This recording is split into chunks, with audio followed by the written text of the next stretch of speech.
Mbola eo amin'izay baolina kitra izay resaka ny ekipan'ny LGK Plus tsika izay miverina ny fotony amin'izao fotoana izao manangona ireo tanora amin'ity sehatra ny baolina kitra ity. Ho an'ny latsaky ny 20 taona dia notizana fatisa amin'ny kianjan'ny Mahamasina ny zoma tolakandro teo nitoy ny asabotsy maraina ihany koa ireo fitiliana izany etsika fitiliana ireo mpilalao latsaky ny 20 taona izay mety andrafitra ity club ny LGK Plus ity.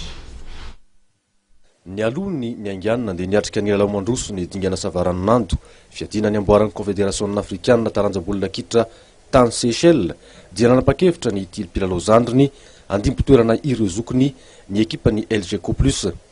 Tamin'izany indrindra no nahavirian'ny mpilalao latsaky ny 20 taona misa 50 efa nisy ny sivana taoriana ny fitsapana io.